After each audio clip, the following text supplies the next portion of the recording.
Good morning, OpenStack community.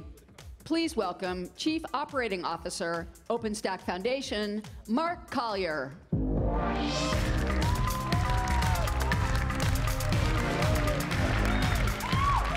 Arigato gozaimasu. Thank you, and welcome to day 2 of the OpenStack Summit here in Tokyo. First, I actually wanted to thank Akihiro Hasegawa for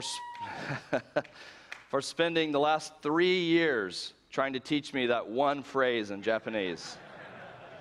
And either I'm a slow learner or he's really patient or both, I don't know, but domo arigato gozaimasu.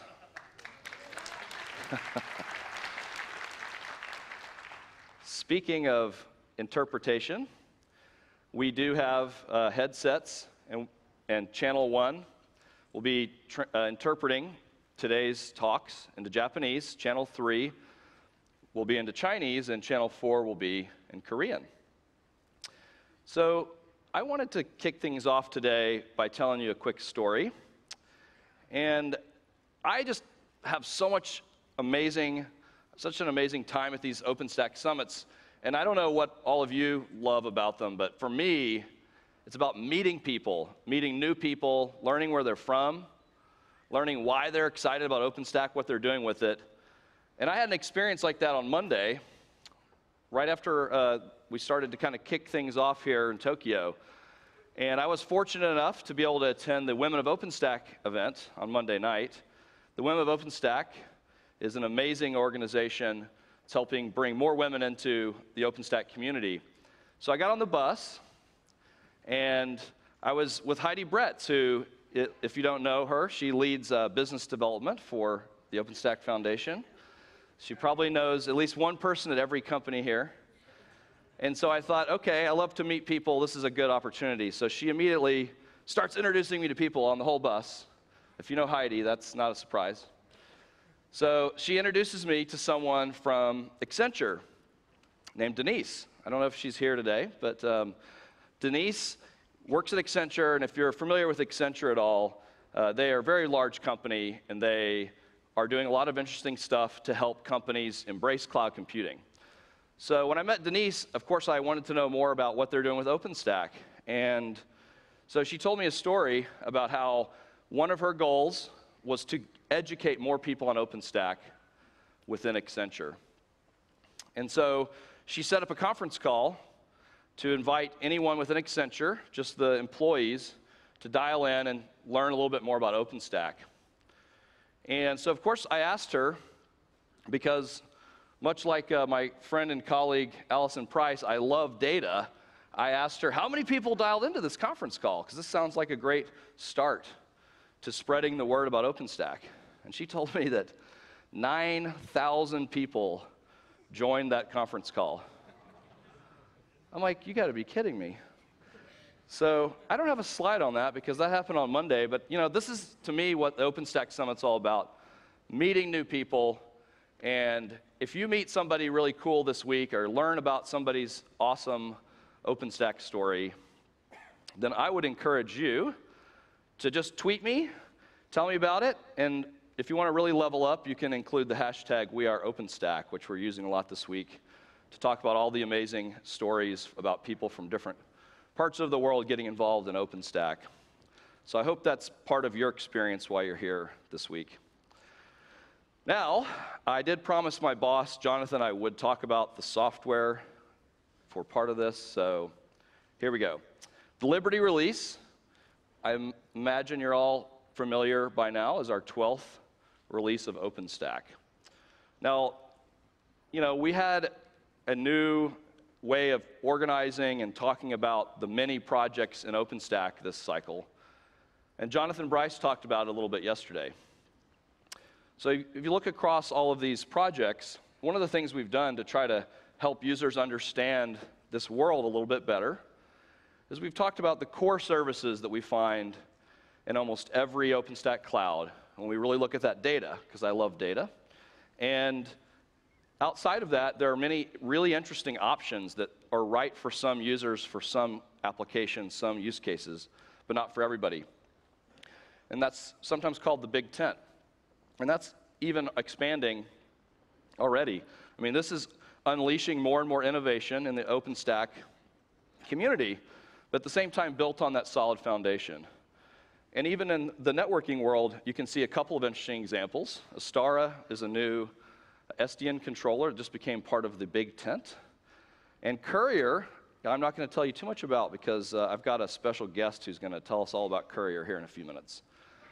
But because I love data and I wanted to analyze all the projects that were in development in the Liberty cycle, I took a look at the activity, all that development work going in, and I wondered, what is the most active project in the Liberty cycle, the one that had the most development activity? And I wanted to see what you all think about that, see if we can come up with a consensus. Does anybody have a guess?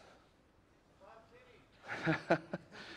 Cloud Kitty, probably not, but it's up and coming. It's up and coming.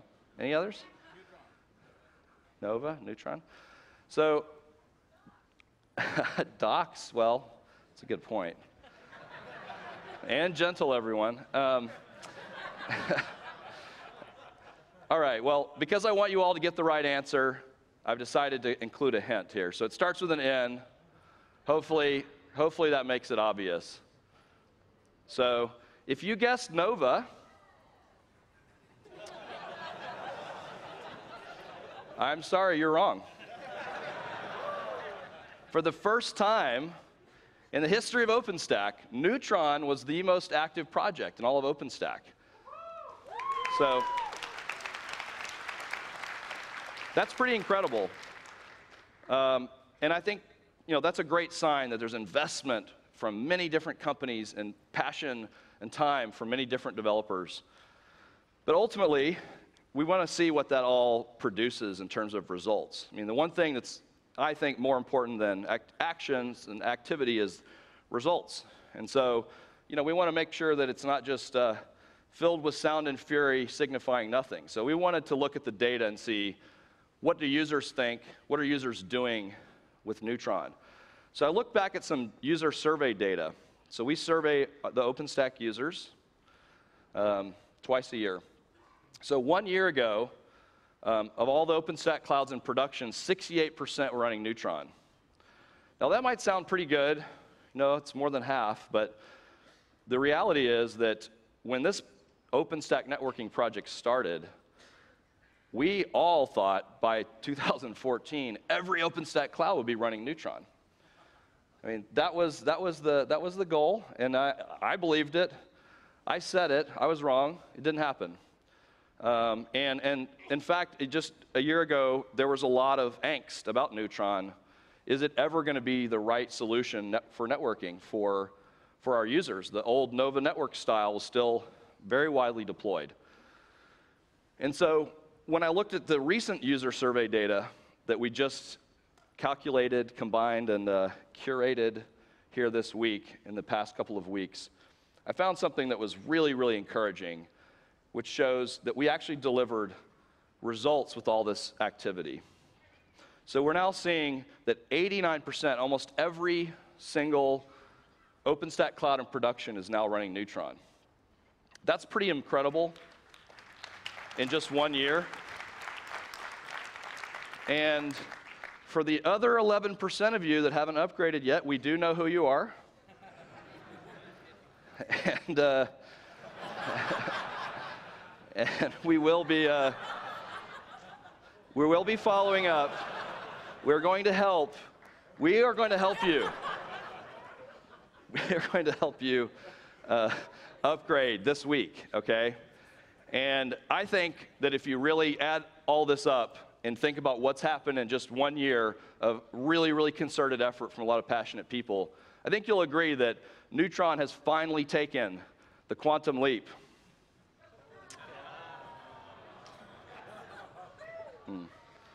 Tough crowd. Okay. So this is also an American television show that most of you have probably never heard of, but I couldn't resist Scott Bakula.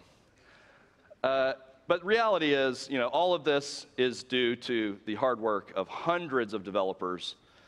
And so I wanted to ask anyone here who contributed in the Liberty cycle to Neutron to stand up. Come on, I know you're out there.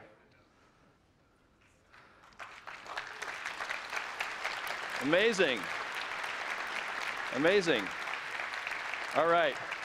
Now, there is just one catch. I'm going to need you to upgrade those other 11% of people because I kind of promised we were going to help them out. So, why is networking so hot right now? I think it really is an inevitable shift in the focus of development and the market. You know, and you think about the fundamentals of cloud computing, compute, storage, and networking. Storage and compute, you know, there's still a lot of interesting activity going on there, but they really matured faster than networking. Networking is very complicated, very difficult to automate. And I think what we're seeing is the time is now for networking to have its day. You know, people are finally ready to get serious about software-defined networking. And of course, as you all know, being in the technology business, it has to have an acronym for anyone to take it seriously or to mock it, which is two sides of the same coin. But if you look at the SDN market, what's really amazing is these aren't just projections that are going out in the future that someone optimistically put on a chart. This is actually real data from the last several years that shows that the SDN market is growing twice as fast as server virtualization. Now, obviously, server virtualization isn't going away, it's just simply the default. But there are some that are estimating that this SDN market will be a $10 billion market by 2018, which, to put that into perspective, is over 120 billion yen. So it's quite a lot. And just to dive into one specific example, one market that is really ripe for disruption, there's a lot of investment, is something called NFV. We'll be hearing a lot about this later today from people that are very close to this massive transformation happening. But it stands for Network Functions Virtualization.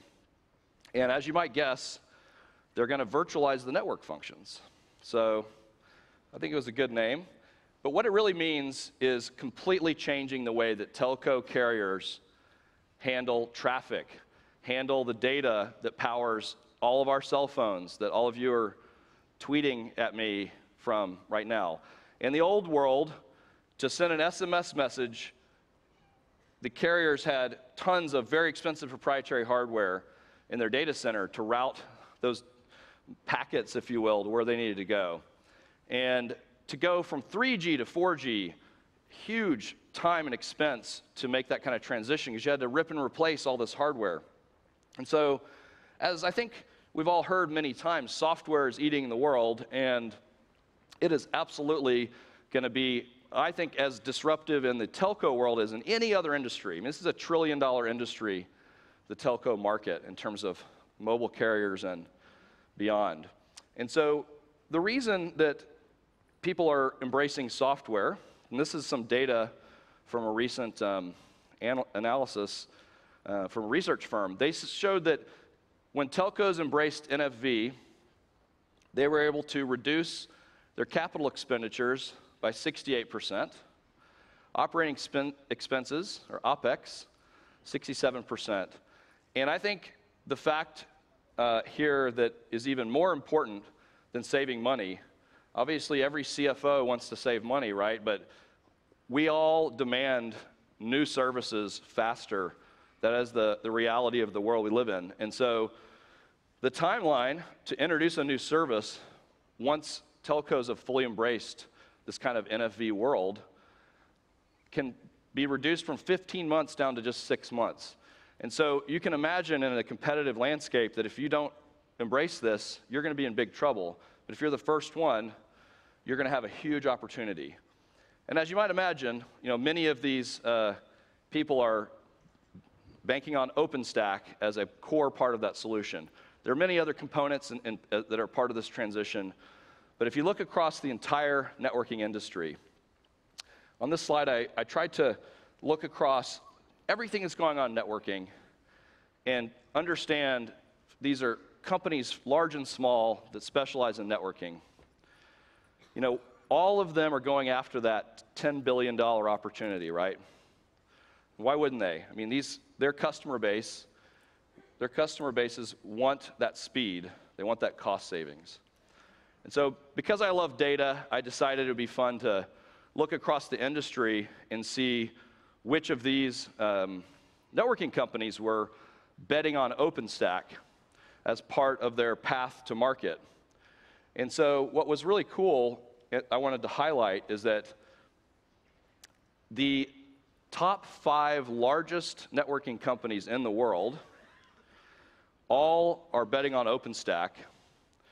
They're all working on plugins for Neutron. They're working on NFV solutions. So I think that speaks to OpenStack as the default, de facto component in a bigger platform for going after SDN, going after NFV. And then I wanted to highlight a few of the other companies when we looked at the list to see, who from the rest of the market, including, startups like Mitokura, which is right here in Japan. Do we have anyone from Mitokura here? Cool. So in Akonda, there are many interesting startups, as well as larger companies. We heard from NEC yesterday. What we found is the people that are betting on OpenStack is actually all of them. So every single one of these companies is working on a strategy to get to market for software-defined networking. Many of them are also targeting that NFV use case based on OpenStack. And the reason is that OpenStack fundamentally is an integration engine for new technologies in addressing new markets. And so I've talked about this a little bit in the past. I think Jonathan may have touched on it yesterday. But really, it's about looking at the technologies that are emerging over the next 10 years and building a platform that can take advantage of those, can bring them to market, bring them into the data center under one roof, under one API. That's what we hear from users they're interested in. And so last but not least, I wanted to just touch on Neutron itself, the software in the Liberty release. Just highlight a few of the key areas where there were big improvements, directly driven by user requirements. So one of those areas is role-based access control, or RBAC, as people that love acronyms like to call it. So if you think about the security world we live in now, it's never been more complicated and more complex to navigate. But in the area of networking, being able to have fine-grained controls over who can create networks, who can destroy networks, who can configure them or reconfigure them, that's very, very important. And so there were a lot of improvements in Neutron in the area of role-based access control. Another area that we saw improvements to address really a barrier to some users and enterprises from adopting OpenStack at all was IP address management. So this feature was really about allowing enterprises who already had IP address management systems to plug them in. So if you think about the philosophy of OpenStack as an integration engine being pluggable by design, this is yet another example of that in the area of managing IP addresses, which I think we all know can be quite daunting. And if you've already got a solution, you certainly don't want to have to rip and replace that just to adopt OpenStack. And then in terms of NFV, there was a lot of work that went into the quality of service APIs. And the NFV use case, I talked about how it's a trillion-dollar industry, this telco business. But at the end of the day, you have to make sure a phone call goes through, text message goes through, WhatsApp, whatever your messaging platform of choice is, quality of service, ensuring that you have guaranteed delivery in the time you expect is really important. And it's quite a bit different than some of the requirements for, say, a web front end or other use cases that we might have expected for OpenStack early on. And so it's great to see the investment in this. And the work will, of course, continue. But to talk more about Neutron, someone who is intimately familiar with it, I wanted to bring out Kyle Mestry, who's the distinguished engineer from IBM. And he was the project technical lead, or PTL, as we call them, for Neutron in the Liberty cycle. So let's learn a little bit more about Neutron from Kyle.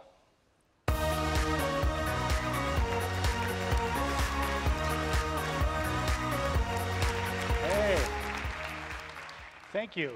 Good morning, everyone. So I thought it'd be really good just to reiterate again, a great thanks to everyone who contributed to Neutron during the Liberty cycle. So I'm going to talk a little bit about OpenStack networking and Neutron here.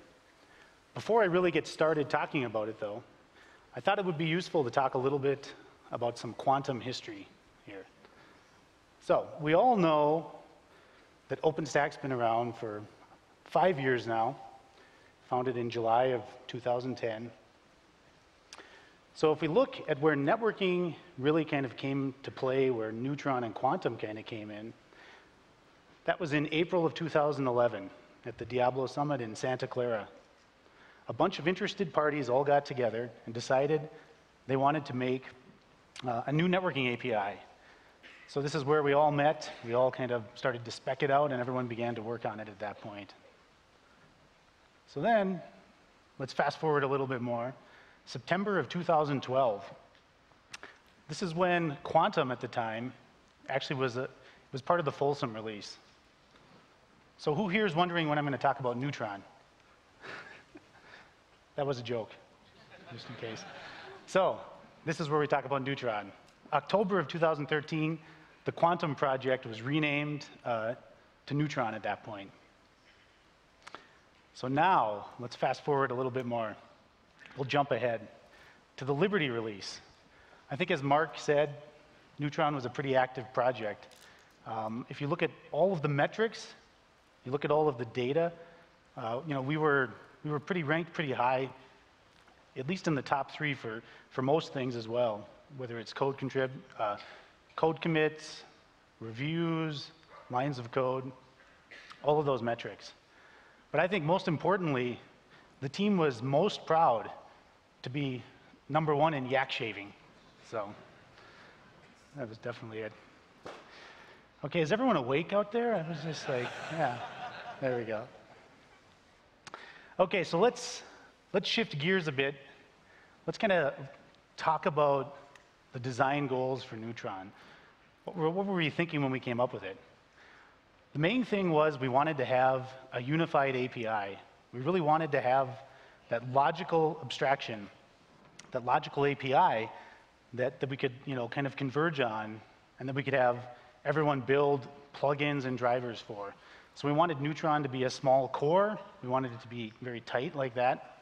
We wanted it to be pluggable. I think as Mark said, I mean, everything in OpenStack is pretty pluggable, so Neutron should be no different. And really, this would enable us to have a growing ecosystem, kind of where we find ourselves today with 60+ plugins and drivers for everything in Neutron and that. And really, we wanted this to be extensible as well. So let's just kind of level set and take a look at these core Neutron abstractions here. So everything on the top is not in Neutron. So those could be things either from virtual machines or containers or bare metal, and either virtual or physical interfaces. Those abstractions are outside of Neutron. It's the things on the bottom that are actually the Neutron abstractions. And really there's kind of 3 core abstractions there. Those are virtual ports, virtual networks, and virtual subnets. And these abstractions, they actually are pretty powerful because they let you build something like this right there. So you could build these kind of complex logical topologies like this using those abstractions with things like overlapping IP addresses, multiple routers, these types of things. So it's a pretty powerful set of abstractions. But then we decided, what if we want more? What if we want to extend those core abstractions? And so yes, we came up with that. We have extensions to this. And there's quite a few common extensions to the core API that are actually pretty useful, and almost everyone implements them. Things like port binding and DHCP, L3 routing, provider networks, quotas, and security groups. So all of this kind of combines to provide a nice, rich networking API, which is kind of where we find ourselves now. So then the next thing that we looked at and the team looked at was services. What other networking services can we add, and what else can we do there? And so we started off doing load balancers. So load balancer as a service was the first service that we did. That's actually on version 2 of the API now at this point, so that's kind of iterated past the first version. We have a VPN as a service, virtual private networks. And then we have firewall as a service as well, which is currently undergoing a transition to version 2 of its API as well. So this is pretty good. So we have a lot of new things on the horizon as well, new APIs, new services that the team's been working on at this point. This includes things like Layer 2 Gateway, which allows you to take tunnel overlay networks and dump them into VLANs on top of rack switches. A lot of people really like that functionality if they're using overlay networks. Service function chaining, which is actually going to be a port-based service chaining function, that work's been going on for about 6 months now. Then we have some other projects like BGP MPLS VPN.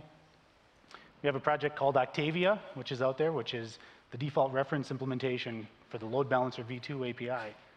So there's lots of new work going on. The team's expanded into a lot of different directions here as well.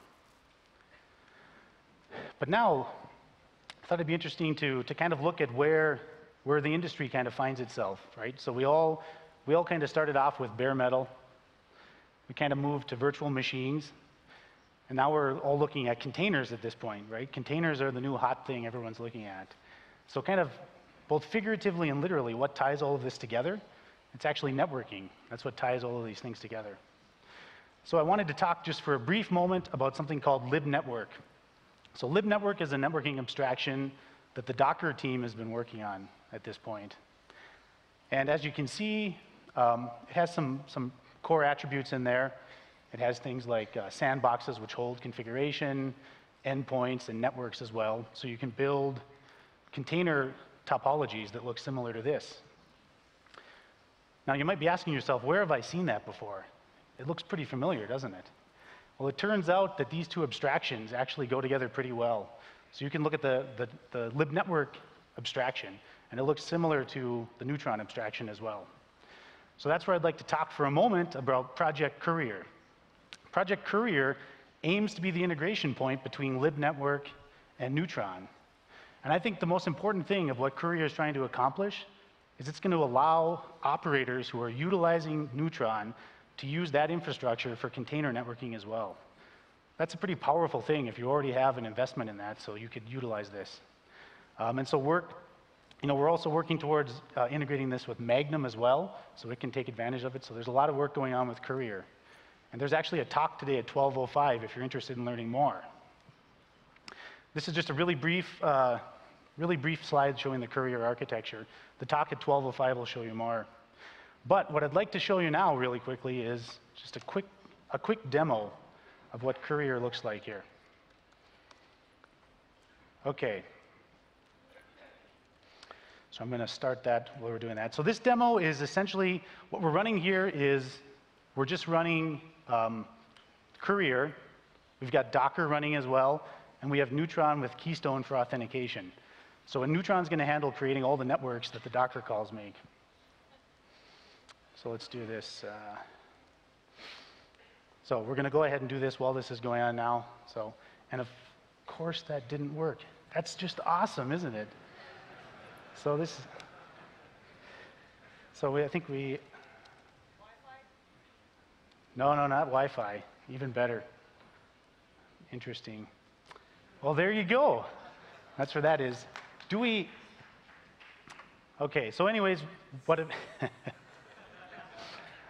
You've rehearsed something so many times, right? At least you know it's a real demo, right? Essentially, so what I was going to show was essentially Courier is able to be the back end. So when you're making CLI calls from Docker to create networks, to create and publish services and things like that, that's all being handled by Neutron on the back end. And the demo was utilizing OVN as the plugin there. But it's also worth noting, as you can see on the slide, that we also support Open vSwitch, Linux Bridge, and Midonet. And really one of the powerful things about this is that VIF binding code right there, that's really the only piece of code that you kind of have to add to integrate with libnetwork for this. So there's a lot of really great things that you can do with that, and really that's all that you need. So Like I said, there's a talk coming up at 12:05 today. You can learn a lot more about Courier as well. But yeah, so that's it. So thank you very much.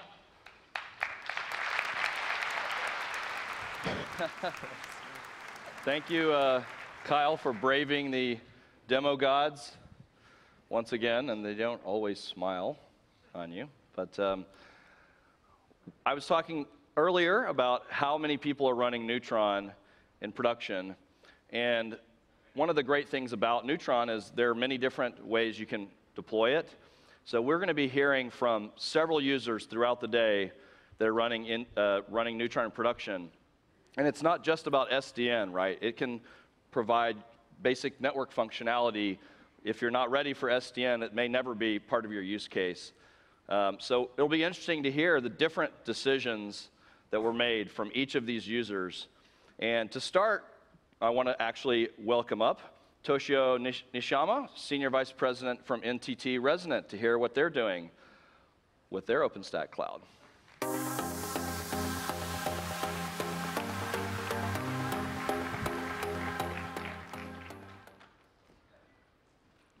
Please show the note. Okay. Good morning, ladies and gentlemen. My name is Toshio Nishiyama, and I'm Senior Vice President of NTT Resonant. First, I'd like to express my heartfelt gratitude for receiving the Super User Award yesterday. Thank you. Thank you. Thank you. I look forward to the NTT Group being supported in the future as well as a member of this community. Today, under the title, Case Study on the Use of OpenStack on a Large Web Portal Site, I'd like to talk about how we use OpenStack and also about its value to business. First of all, I'd like to introduce our service. NTT Resonant operates GOO, a web portal. GOO is a website designed for Japanese users. So our international visitors may not be familiar with it. But it's Japan's third largest web portal. By benefiting from the know-how we have gained through operating GOO over many years, we also develop and operate websites for corporations. Of course, we are a member of the NTT Group, and NTT Resonant is a subsidiary of NTT Communications as well as NTT Docomo. If you are interested, please access this URL. Anyway, GOO is an enormous portal that has 1 billion page views per month. A large variety of web services are available through this portal site.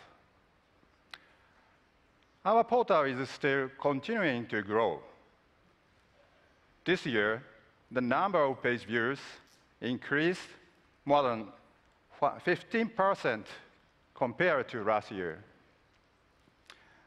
And GOO is celebrating its 18th anniversary this year.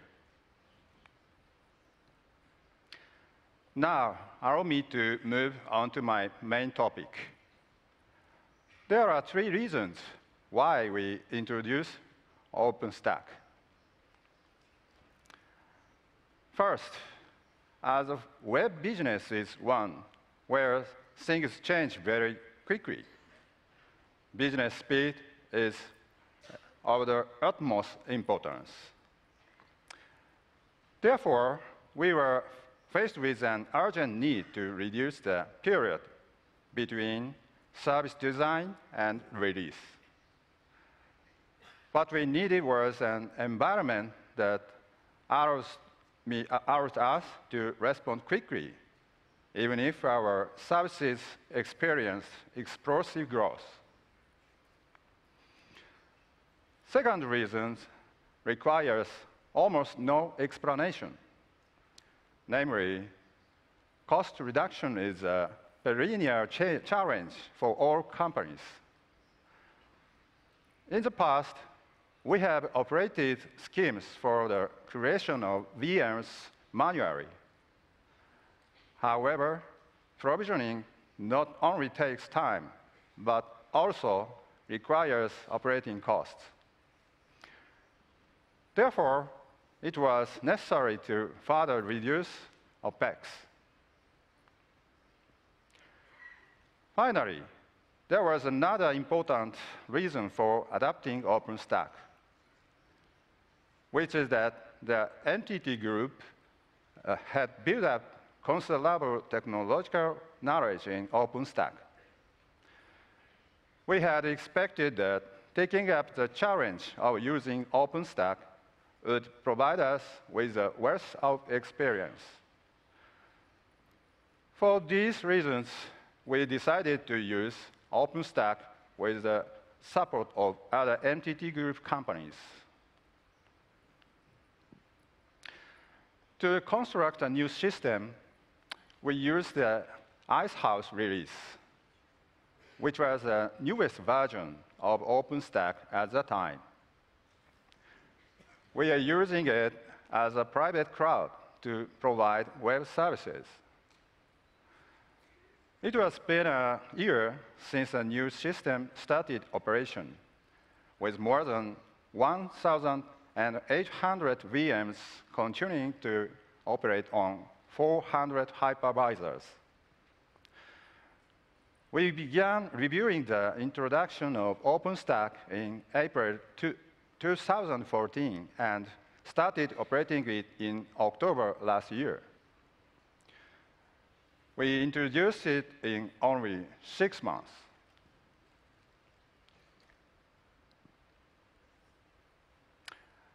I'd like to briefly explain our system introduction and design policies. Broadly, I have 3 key points. The first point is that we limited our selection of components so as to introduce OpenStack in a short period of time, while ensuring its stability as a platform. We used an OpenStack package developed by RDU community. We did not make any particular change to the function of OpenStack, which serves as the core. Although it is an open source software, making too many changes to the API is highly likely to create obstacles to updating to newer versions or to adding new components in the future.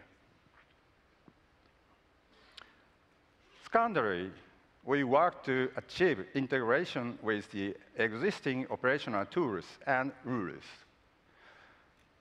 Originally, our company fully adapted Puppet to manage server configurations. We also use Puppet to manage and install OpenStack. In addition, we also developed a system that allows Zabbix to semi-automatically monitor VMs in a cloud, where VMs are repeatedly created and deleted. The third point is that we took up a challenge of the next stage in development in collaboration with NTT R&D. We adapted Neutron for network control for development of SDN or NFV in the future.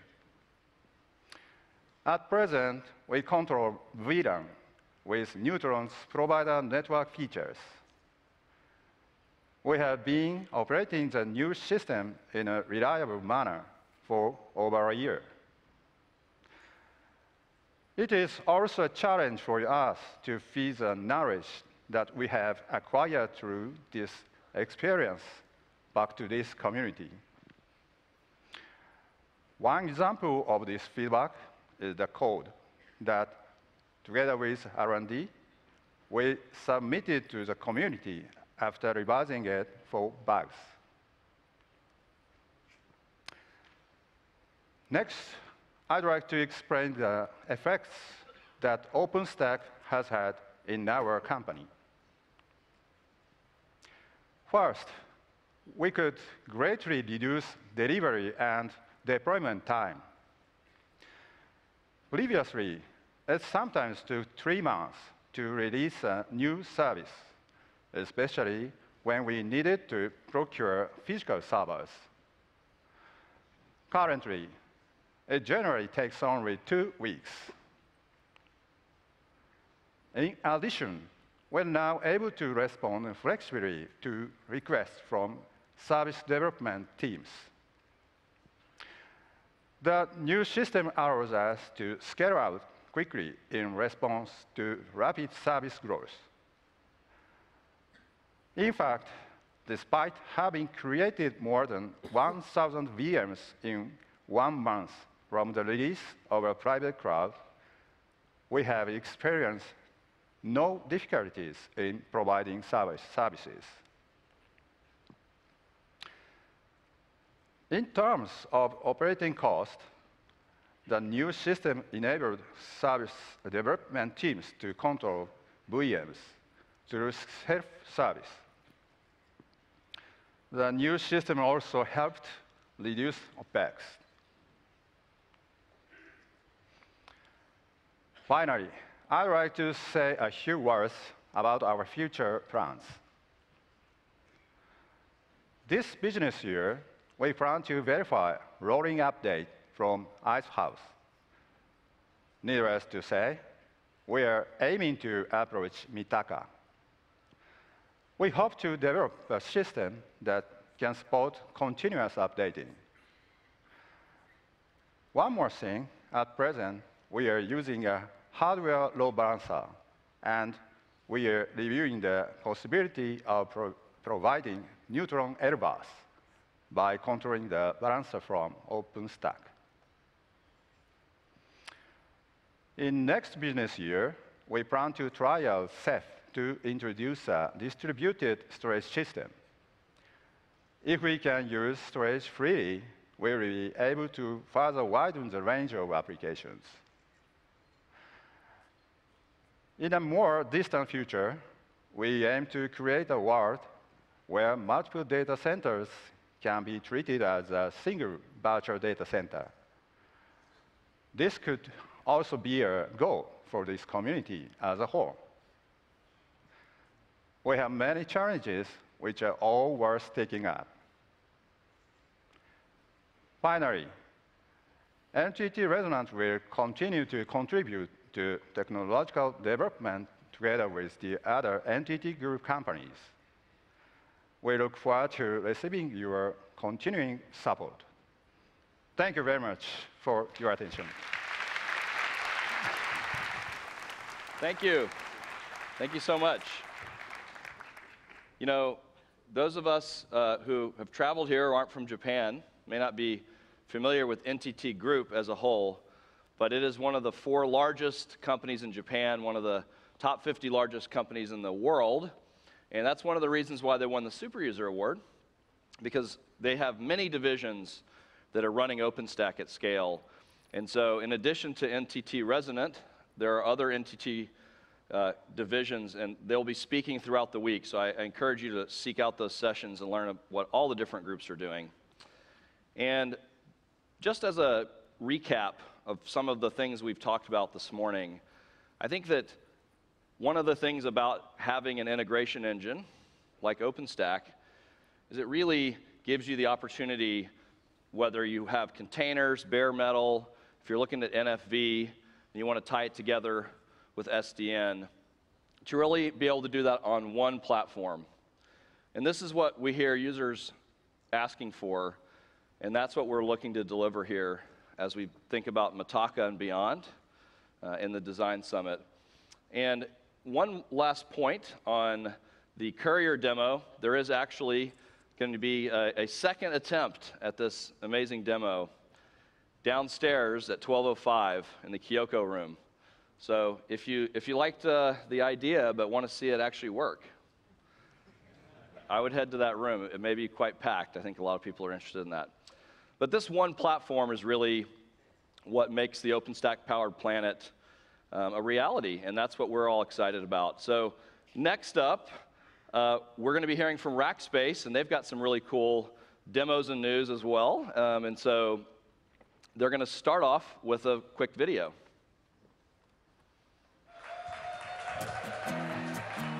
One of the reasons that the Intel partnership is so powerful is that we are philosophically aligned on the idea that we want enterprises to adopt this technology faster, and that we want everything that we do in this space to be fully open source and create nothing proprietary. I think one of the great things about the OpenStack Innovation Center is the commitment that leaders in the community and two companies with a great track record of innovation and maturity are making to strengthen the community. The OpenStack Innovation Center will have the largest OpenStack development team that is completely dedicated to make OpenStack, available for everybody, easy to use, easy to deploy, and very easy to manage. We both have domain expertise, and we both have common goals, and we have, a common vision. And hey, in a year from now, how should people be able to use OpenStack?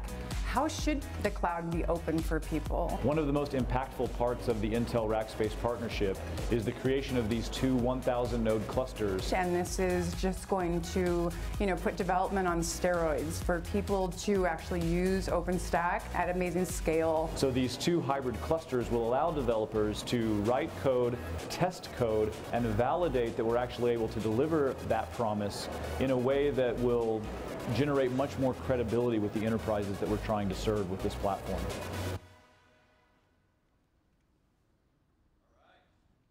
Well, to tell us all about what Rackspace has been up to in the OpenStack world, we have Scott Crenshaw, who's Senior Vice President of Strategy and Product for Rackspace, and Adrian Otto, who was actually with me on stage at the last summit in Vancouver, Distinguished Architect with Rackspace. So come on out and let's hear from you. Thank you. Thanks so much. We're really excited to be joining Intel in delivering a 1,000-node cluster. If we can get the advance of the slides. We're going to deliver 1,000 nodes that are available to you today. We need the slide advance. We have a 1,000-node cluster that's available for you, the community, to use for free. That's an amazing resource that you have that will enable testing and development at cloud scale. And soon, we'll have 2,000 nodes available for you. And to use this, it's free. All you have to do is go to go.rackspace.com/developercloud and sign up. So take advantage of this opportunity. Well, what we're really here to talk about today is something a bit different about containers. Of course, containers have the possibility to transform the economics of computing through superior consolidation ratios. But there's another aspect to them that might be even more transformational, and that's the promise of instant compute. VMs take minutes to spin up. But when you have instantly available compute, you have the possibility to change the way your applications interact and engage with your users. Imagine a world where infinite compute capacity was available to you instantly, without any delay. That would be so transformative. And I'm excited to tell you that today, that dream's a reality. Announcing Karina by Rackspace. Karina is a container as a service with instant on, and it gives you a choice of native tools and APIs like Docker, so you don't have to change the tools you're using. It allows you to run your applications on bare metal for performance, or VMs if you prefer. And it's all with zero infrastructure. You can focus on your applications, and we handle the complexity of networking and scale. Now, before we get into Karina further, let's take a look at how one company transformed its engagement with its users with this technology. I'm Andrew Odawan. I'm the CTO of O'Reilly Media, and we're makers of technical media, so we make books, famously the ones with the animals on the cover. We identified a problem, which is that people are learning new technologies in different ways than just a static book. Rather than just reading about it, people want to use it directly in the browser and have an experience with it immediately. Rackspace has been helping us with a lot of the back-end technology around Docker and around containers so that we can offer these environments in ways that people can easily access them. Karina by Rackspace gives us a way to offer containers really easily to the thousands of people who come to our website. And where we would really like to take the technology is to be able to support hundreds of thousands or millions of people to come who want to learn Spark, who want to learn programming, who want to learn any kind of technology. One of the things I most appreciate about Karina is that it's got great APIs. So that if we want to create a new cluster, we can simply spin one up and have access to it within a minute. And that flexibility gives us great power to be able to do a lot of different things that we might not have even considered before.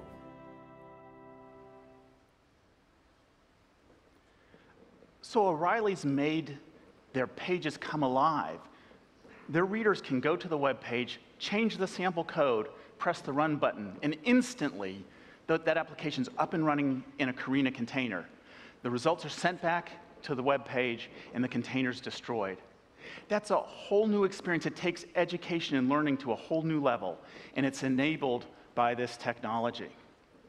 Now, this same technology is available for you today for free. Just go to getkarina.com, getkarina.com, and sign up. All we ask is for your feedback.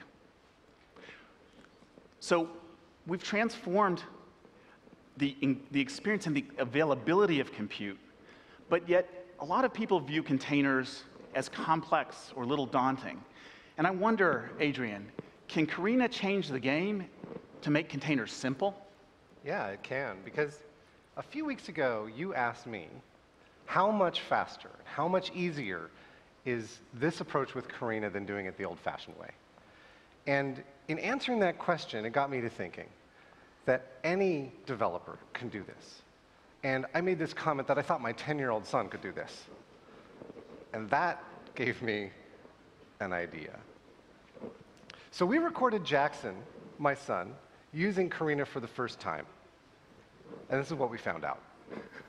My name is Jackson. I'm in 5th grade. I'm 10 years old. And I'm going to start a cluster named Foo.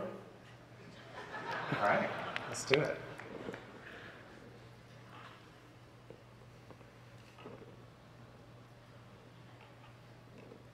All right. So, Jackson's named the cluster, and he's waiting for it to build. This takes about 45 seconds. 45 seconds. Let's see what happens next. Okay. Oh, your cluster's up. Okay. Well, now what are you going to do? I'm going to download the cluster. Download. Downloading your credentials, okay. And now you're going to your terminal, all right? And you're going to do an LS to see what's there? I mean, no wait. Oops. I did an LA. Good, okay. You're going to CD into that directory? CD.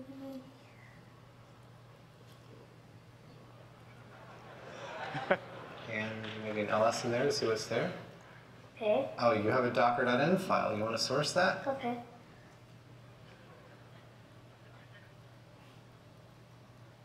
Source. Are you sure? Docker.env. Okay. All right. All right. Now you're ready to run Docker info. So Jackson's Foo cluster is up now.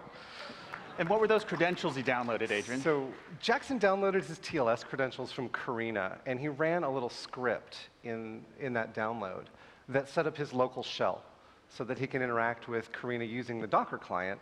No proprietary tools? No. So now, do you want to run a container on that cluster? Okay. All right. So you can run docker run space minus IT busybox, all one word.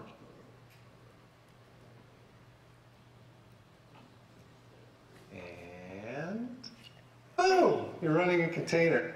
Awesome. Now I'm going to talk. Okay, so Jackson brought up a cluster, and he ran a container on it in a couple seconds, and he's using the native Docker client from this point to interact with Karina. So he doesn't use a tool that's specific to Rackspace. He doesn't use a tool that's specific to OpenStack. He's using just the same tool that you would use to run a Docker container locally on your laptop, except it runs in the cloud. A 10-year-old did this. Well, let's see what he thought. There it is. You did it, Jackson. Very well done. High five. Yeah. So, Jackson is actually here in the audience with us today. Thank you, Jackson.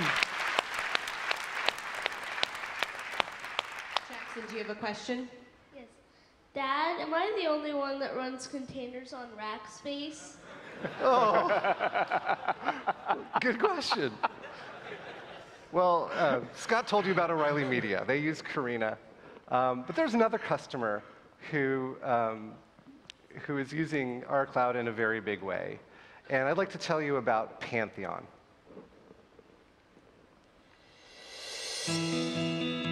What we built is one giant infrastructure, one giant website platform. We're the only container-based multi-tenant website platform on the market. The way this works is we have one big Pantheon, and we run and scale your website, your Drupal or WordPress application in containers, which we can spin up in seconds. And we can manage millions of these containers now in the wild, keeping consistent 100% software. And that's what lets us do smooth scaling, because we can really easily horizontally scale you from 1 container to 2 containers to 10 containers in seconds in software and know that it's going to work. And because everything is super standardized in one Pantheon, we can update Pantheon. We actually deploy multiple updates a day. And because of that, as a company, we're able to innovate much faster. We're able to build better developer tools and a better platform. And because of that, it's why developers really prefer to use our platform.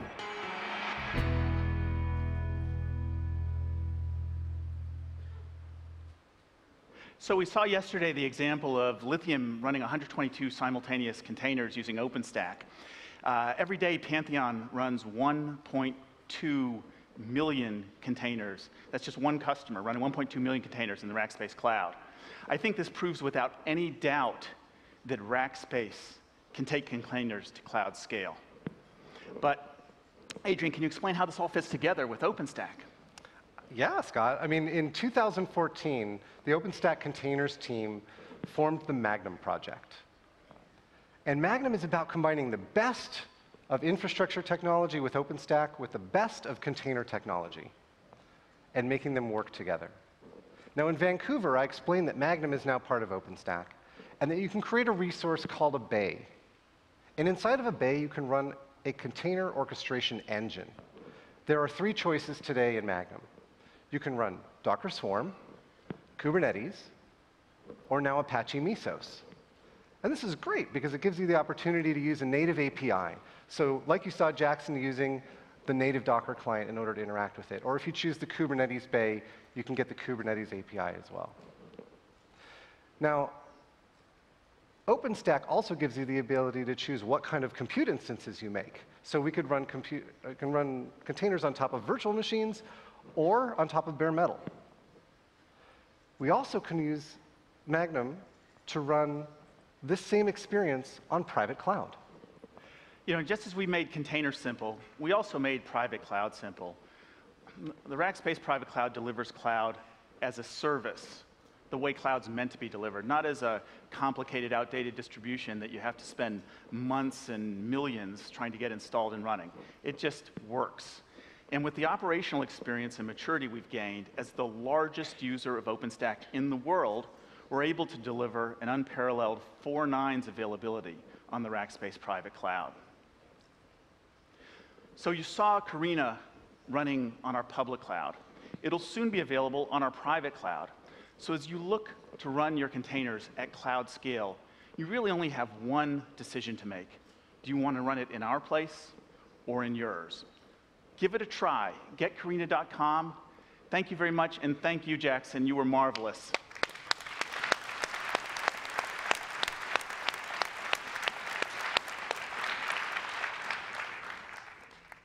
Thank you so much. Thank you. That was wonderful. Well, I just wanted to have one quick word of warning to all the recruiters out there. Please leave Jackson alone. I know how you think. All right. Well, I am really excited about this next speaker because I got to see him in rehearsal yesterday. And when you talk about NFV and what a telco can do that's really out there driving innovation with OpenStack, it's mind-blowing. And I hope you enjoyed as much as I did when I got a little preview yesterday. So I'd like to bring out Kang-Won Lee, Senior Vice President of R&D at SK Telecom. Thank you.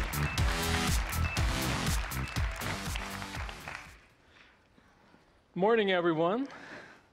It's such an honor to be here. My name is Kang-Won Lee from SK Telecom. At SKT, I'm leading the development of software-defined technologies, including SDN and software-defined data center. As you may already know, Korea is one of the most connected countries in the world with the fastest internet speed and the highest LTE penetration ratio. In Korea, SKT is the #1 mobile service provider with 50% market share. By the way, SK doesn't stand for South Korea. I challenge you to guess what it stands for. If you have ever visited Korea, Korea has really excellent infrastructure in terms of network connectivity. You can get really good bandwidth and service from anywhere you go, no matter which part of the country.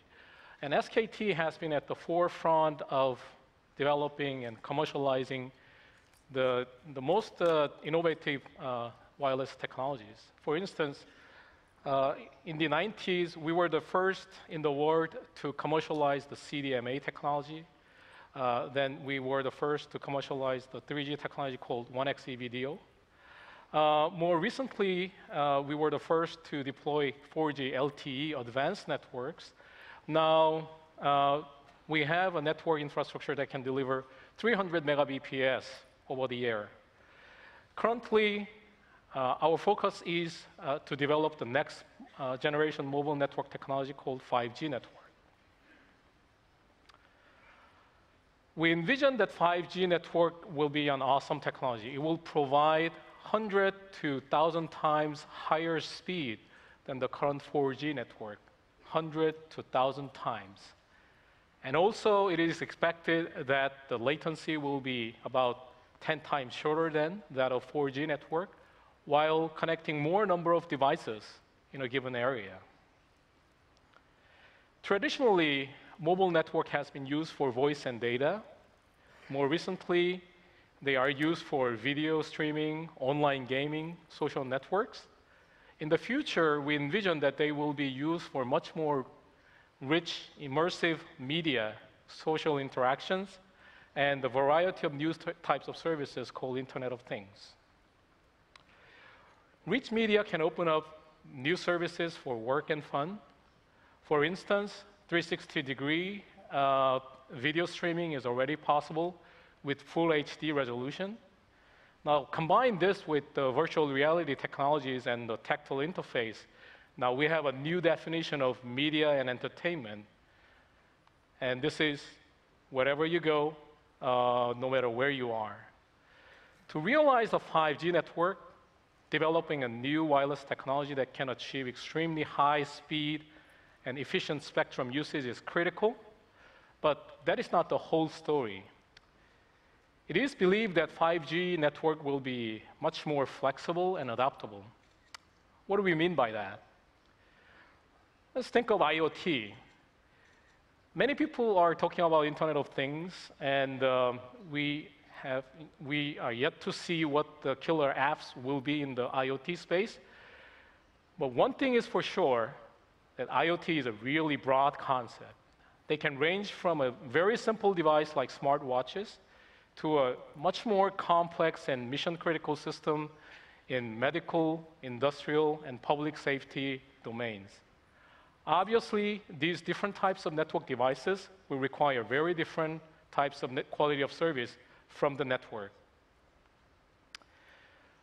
So one way to realize and support these different types of IoT devices is to use technology called network slicing.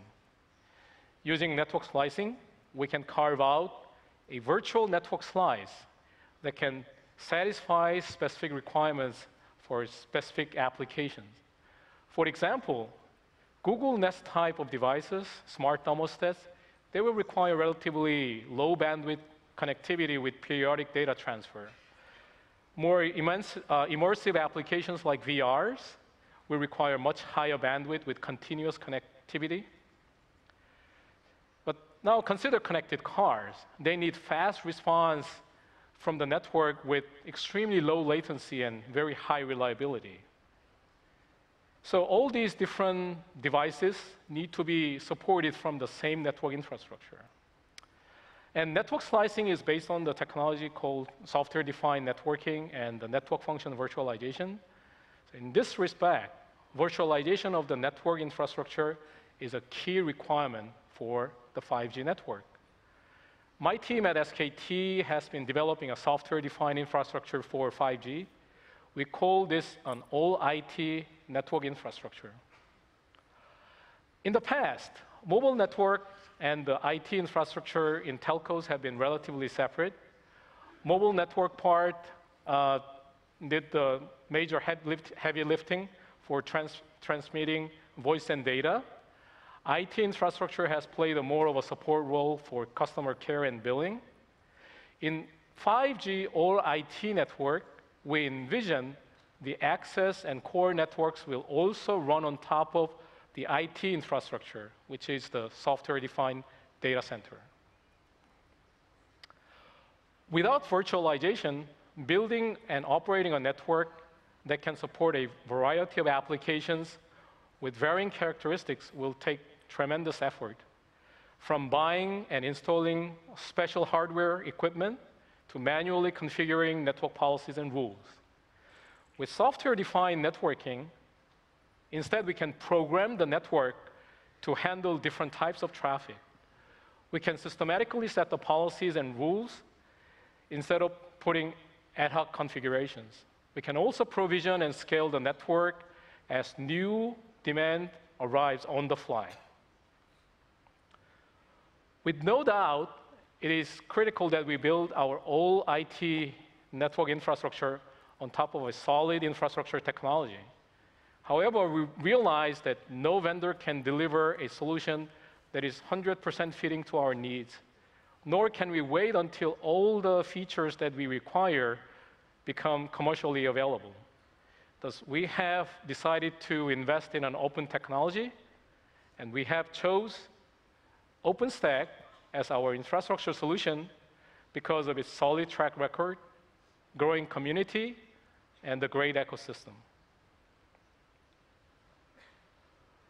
Our first application of OpenStack-based technology has been applied to our network operations center in Bundang, nearby Seoul. We have developed a multi-cloud data center management system that we call Tron OS to manage servers in our NOC. This picture just shows the portion of our NOC. We have many NOCs in the entire country, and this is a central location of all the network information comes to. We have also employed OpenStack in our private cloud that is used for developing new services and applications. And this is a big change from our previous version of private cloud, which was built on top of vendor-specific solutions. In the SDN space, we are engaged with the ON Lab at Stanford University. One of the projects that ON Lab is carrying is called ONOS, Open Network Operating System. And the goal of this project is to develop a carrier-grade SDN controller. In the ONOS project, we are contributing our SONA technology, Simplified Overlay Network Architecture, as the core component. And this is going to be the component to connect the SDN controller that ONOS develops and with the OpenStack. And this will lay a ground for building an infrastructure to create virtual network slices. Managing software-defined networks can be a challenge due to possibly complex overlay structures. To help network administrators, we are developing a 3D-based network administration console. It can visualize complex structures of virtual networks in a more intuitive way than a traditional network dashboard can. Well, what's more is that network administrators can take actions such as stopping suspicious traffic or load balancing congested links on the same dashboard as they discover problems. This has become possible by leveraging the SDN technology, by dynamically injecting new rules to the network switches and routers. These are just a few early examples how OpenStack and software-defined technologies will be used in the next generation mobile networks. They will comprise fundamental building blocks of 5G network in addition to the necessary technology breakthroughs in wireless space. The transition will require a lot of work, and it will not be an overnight change, but we have embarked on a journey toward implementing software-defined 5G network. I hope that I have convinced you that OpenStack is an important technology for the telcos, not just the OTT providers and traditional business, to prepare for their future. We have a session to describe our Tron operating system in the morning after the keynote. So if you want to learn more, you can come to our session in Matsuba room on the second floor. Thank you. All right, Dr. Lee, you have convinced me that I want 5G okay. powered by OpenStack. So when can I have it? We have a roadmap to develop 5G networks, and probably the pilots will be available by 2018. All right. And we have a plan to commercialize the first 5G network by 2020. All right, well, that's pretty exciting. So the only last question I have for you, you said SK Telecom, you're from South Korea, so it's pretty clear what it stands for, right? Or am I confused? Well, many people just assume, and sometimes they are very nice to, they're trying to be nice and introduce me that I'm from South Korea Telecom, and SK actually doesn't stand for that. SK Am I one of those people that does that? I think you are one of those 90% of the people. So SK comes from the group's old name called Sungyung, but we don't go by that. Now we are just part of the SK group, so SK is come from the old name of the group. Okay, well, thank you so much. Okay. Can't wait for this OpenStack-powered future to arrive from SKT. Okay, thank you. Thank you. Thank you very much. All right. Well, I hope you all enjoyed that as much as I did. I just love to geek out on that stuff. 1,000 times faster. I mean, there must be something we can do with that, right? So next, we're going to hear from another user who's using OpenStack in production and looking at the future of their cloud strategy, and they want to share some of that with us. So we have Neil Sato and Kentaro Sasaki from Rakuten. So come on out.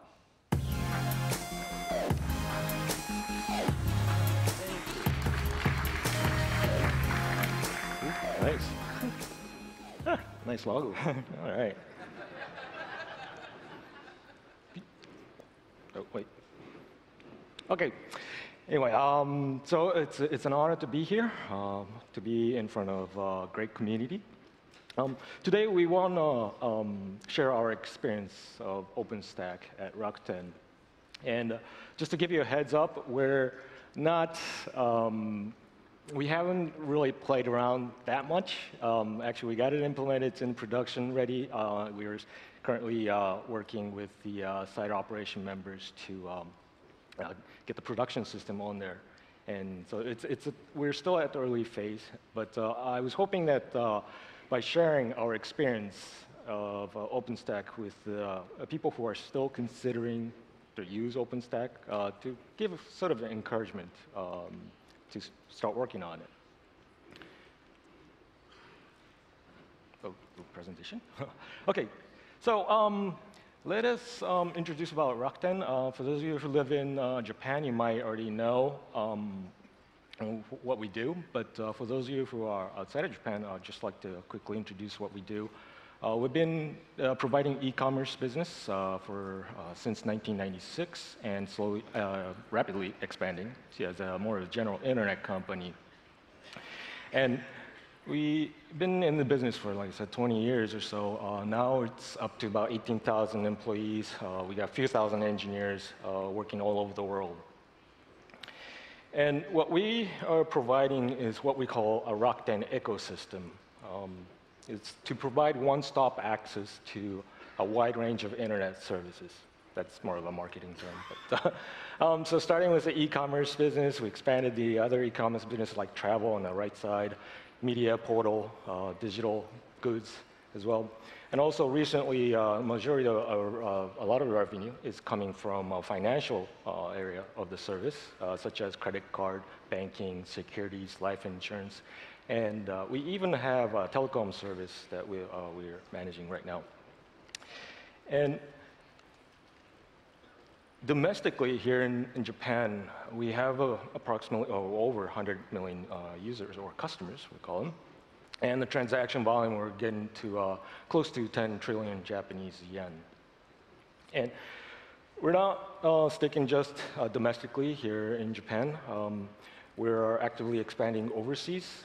You might have heard our name before, I may not, but if you're in North America, you might have heard a company like Buy.com or eBay. And in Europe, Price Minister in France, Play.com in UK.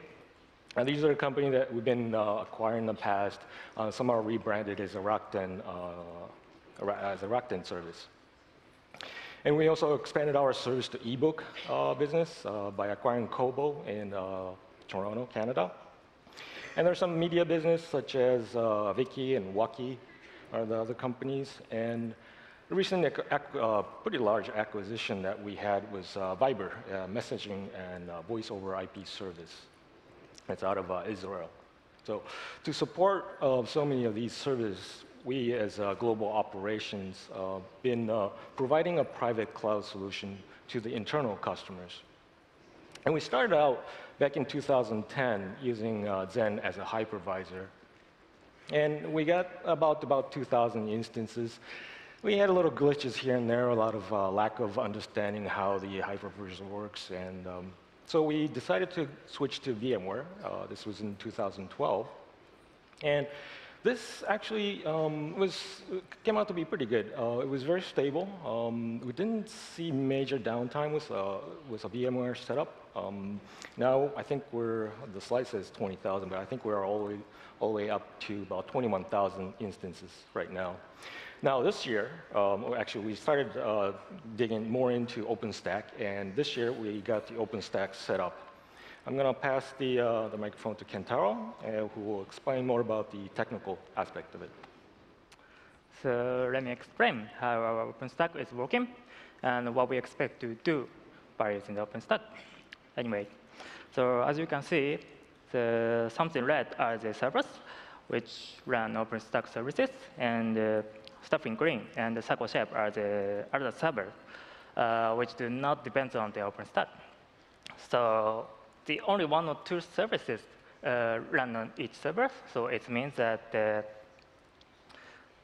we are using much more servers than a thorough architecture example, what we assume as the standard design. And all normal compute server has local SSDs and run KVM 2.0. And we have a huge RealFS cluster for grounds backend. This is internally developed open source object storage, which has Amazon S3 API. And actually, we don't use the layer 3 networking. So the driver what we use is VLAN plus OpenVSwitch. And Cinder is still under consideration so far. And we have 3 regions and 5 availability zones. So, and basically, we have a sort of environment, which are development, staging, and production. So we define them as a region. So actually, we've not introduced the block storage service, but we also have experience about the traditional enterprise storage. So we're going to introduce a Cinder by using some sort of the storage. And also, we've not begun something about the implement network management. So we're going to implement something like this stuff. And for automation is very important strategy for us. So we definitely need to be working on using the API. So I believe that using the API is the, how can I say, the only neat things to do in terms of using the OpenStack. So the next Nero is gonna sum up. Go ahead. Okay. So we really love OpenStack, although we've been just scratching the surface of what OpenStack is capable of. But I think the important part about committing to OpenStack is about contribution, including Kentaro and the other teams, my other members in my team, are contributing to the OpenStack community. And I think I don't like to use the word like responsibility or obligation, but I think it's a philosophy of open source project is to get involved and be part of the community. I think I've been in this business, and I've also contributed an OpenStack, or I mean open source project, and I really enjoyed it. And I see a lot of future in this movement. So if you're looking forward to working on OpenStack here in Tokyo, we're hiring, and I'm supposed to throw that in because HR told me to do so. Or with Jackson, right? Yeah, I don't know. Anyway, so thanks a lot. We're looking forward to working with everybody in this community. Thank you very much. Thank you so much. That was amazing. You know, I just realized that the Japanese travel book I checked out of the library was a little out of date because I'm the only one wearing a suit. So you got to do your research, people. All right. Next up, we've got another amazing Japanese user, Makoto Hasegawa from CyberAgent. Come on out.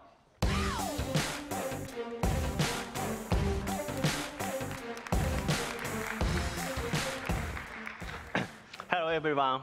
I'm Makoto Hasegawa, who is working at CyberAgent in Japan. Today, I will present about how the CyberAgent is using OpenStack and what we are planning for. Okay, let's start. Now and future of OpenStack at CyberAgent.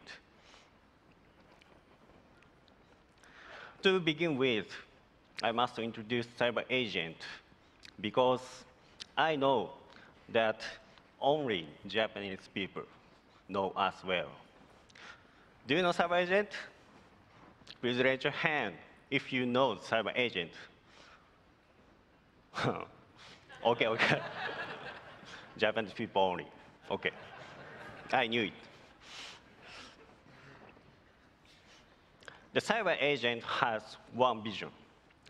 That is to create 21st century leading company. The CyberAgent is expanding its business in the field of internet, a leading industry of the 21st century. And we provide a variety of services, such as online games, online community, and art technologies. Let me give some examples. For example, online about games, Granblue Fantasy, Girlfriend Preliminary. About communities, Pashat MyPet, and blog services. About art technologies, DSP, DMP, SSP, and so on. Okay. And we have been running these ad technology services on our private OpenStack cloud. The ad technology is a bit complicated. So if you know more details about ad technologies, please look at our website. Okay.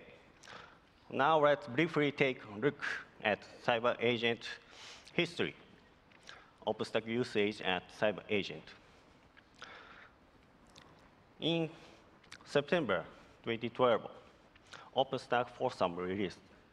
We used OpenStack only for POC. And in April 2013, we provided over 10 services on OpenStack Grizzly. In June 2014, we provided some ad technology services on OpenStack Icehouse. And March 2015, we provided more ad tech services on OpenStack Juno. We had 40 compute nodes, and we had 3 engineers in the team. And last month, the Kilo, the new environment, has been deployed. Some community services are running on Kilo. And now, let me show about the statistics of the biggest OpenStack deployment that we call Diana. Okay. The rest size chart is transition of CPU cores on Diana. Diana started with 3,500 CPU cores, and now it's growing and growing. And the right side chart is the distribution of flavors on virtual machine that running on Diana. As you can see, 8-core flavors is most popular in Japan. Sorry, in Japan, not in Diana. And 2-core flavors is the second popular in Diana. And we are running about 20 services, 20 various other technology services on Diana, and with over 70 VLANs for these services. Okay, let's get back to the history chat. It's time to show you the future of our OpenStack. What is the future? Let me show you 3 keywords of our future. The first keyword is a scale of our OpenStack. Second, the OpenStack version. The last keyword is SDN, software-defined network. First, expanding our OpenStack, our services that running on OpenStack are still increasing and growing. So we need to scale our OpenStack. The second, new is always better. We want to retire Icehouse and Juno deployment, and we must try to deploy the new environment, Liberty or Mitaka.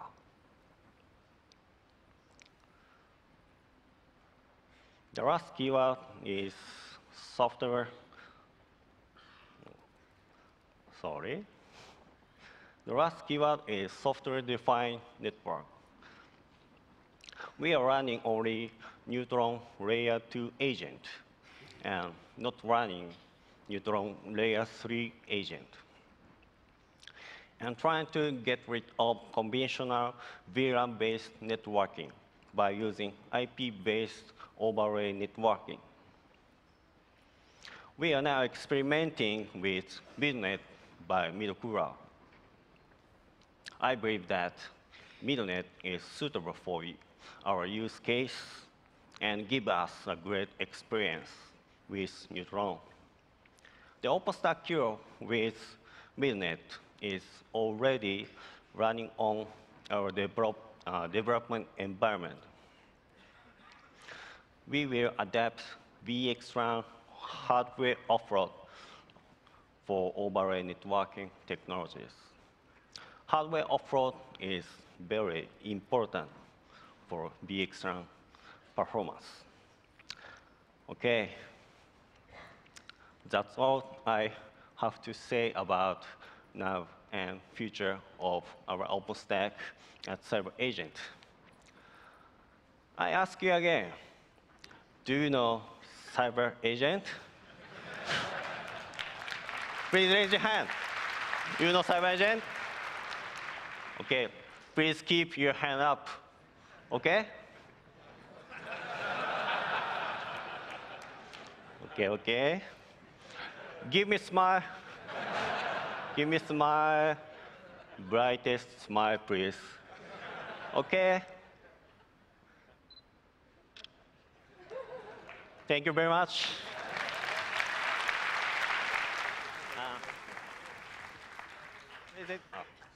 Sorry. Today's presentation will be available on our github.com. If you have any questions and impressions, please create an issue on GitHub. I will reply ASAP. Okay, have a nice summit. Thank you so much. That was amazing.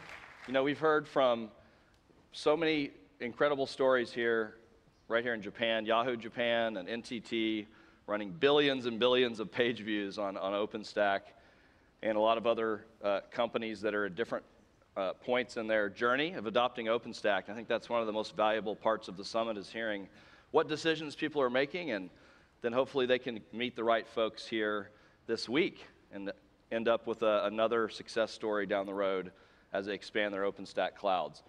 Next up, we have Dr. Angel Louise Diaz, VP of Cloud Architecture and Technology at IBM, and Jesse Proudman, who's Chief Technology Officer of Blue Box, which is now an IBM company. So they're going to kick it off with a video, and then who knows what's going to happen after that.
Hello, world. Good morning, OpenStack.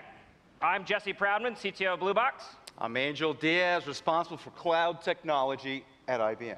And we're proud to be here representing International Business Machines. Very proud.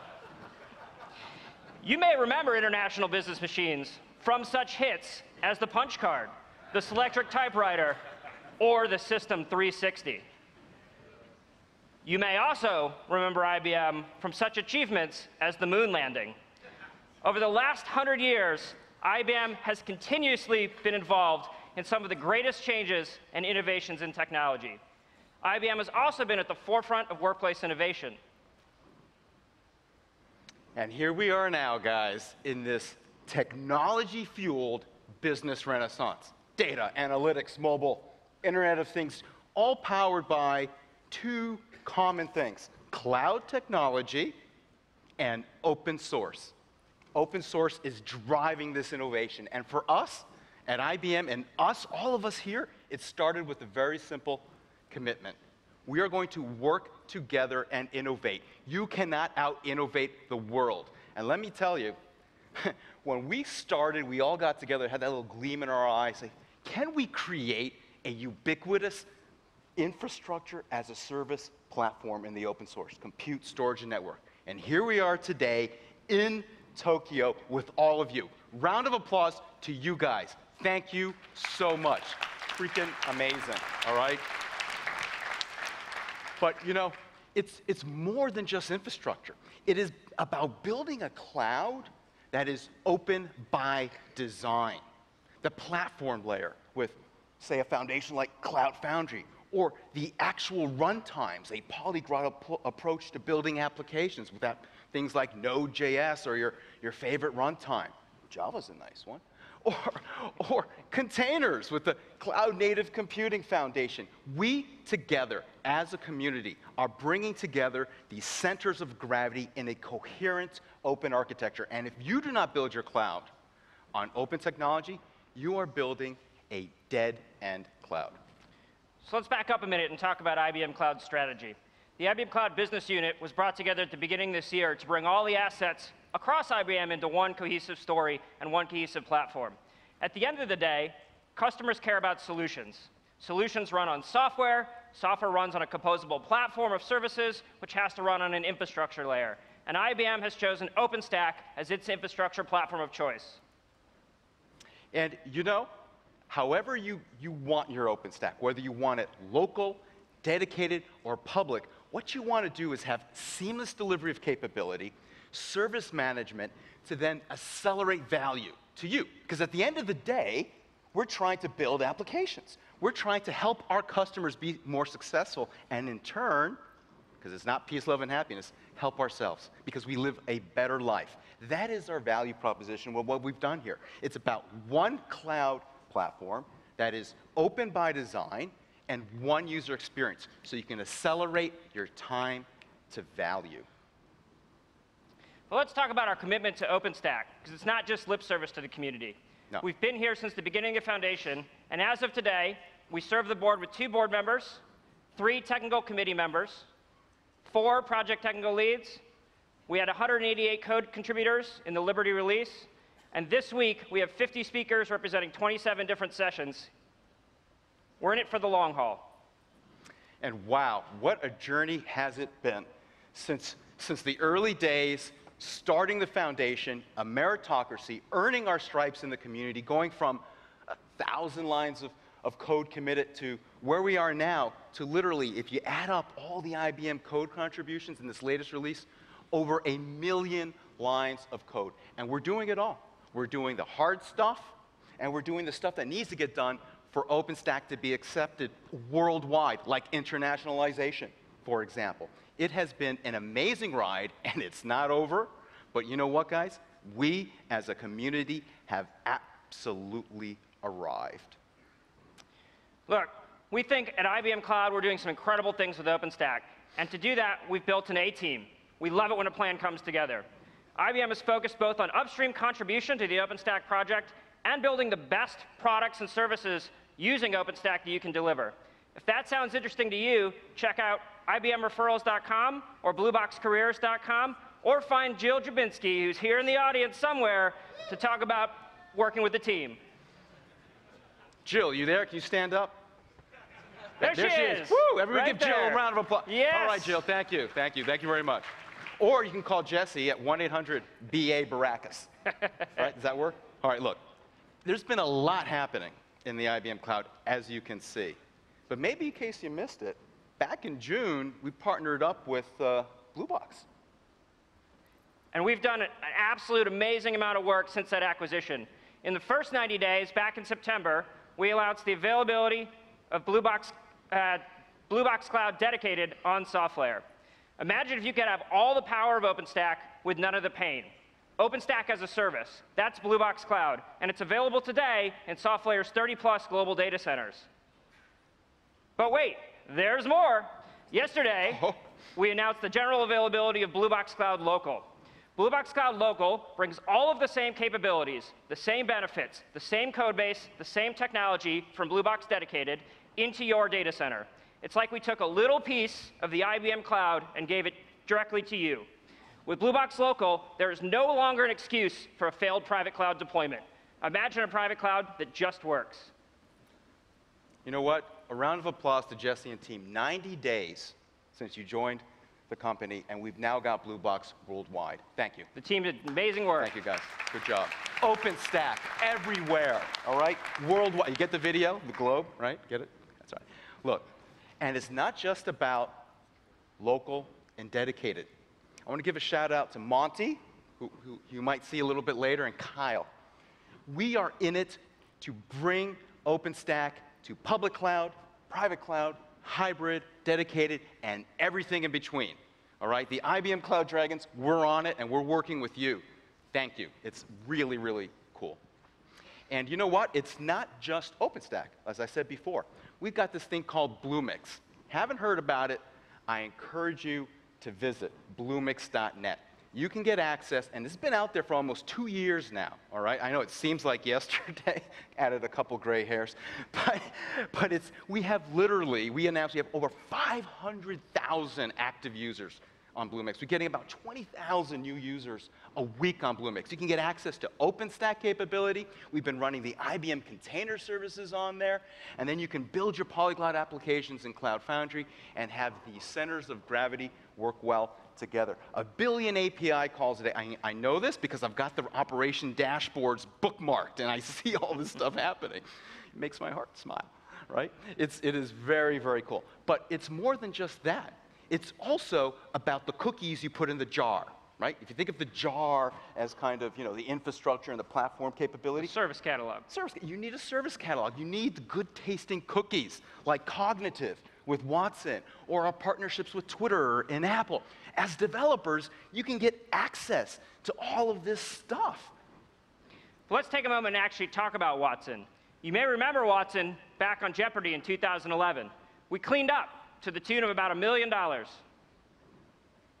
And if you take Watson, we have published more than 30 Watson APIs. We are ushering in the cognitive computing era. And I got to tell you, there have been some startups already that are starting to kind of create product and technology around Watson, little baby dinosaurs that can talk. It is just really, really cool. And it's powered by Bluemix and OpenStack. That's right.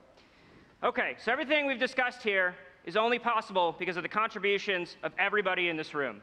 We understand that as OpenStack, we can't out-innovate the world, and we need the help of the OpenStack community to continue its global expansion. In the main room and in the overflow room right next to here, there's a glow stick taped under your seat. So reach under and grab it. Let's go. Grab it, and break it. It takes He-Man strength. Can you guys break it? There we go.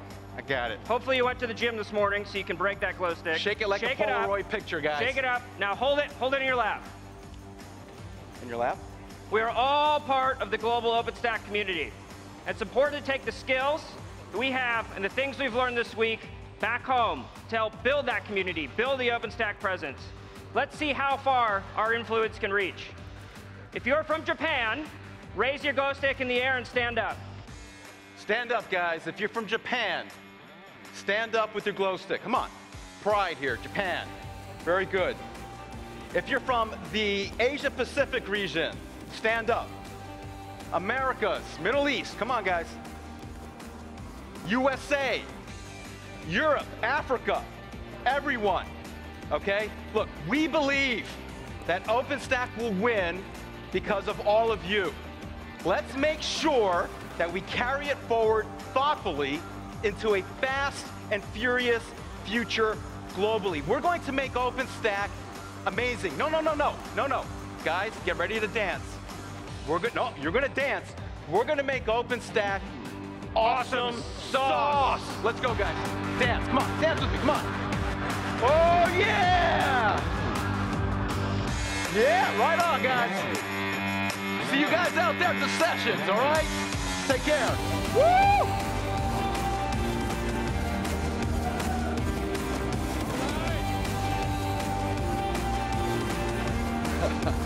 I tried to warn y'all. You know, oh gosh.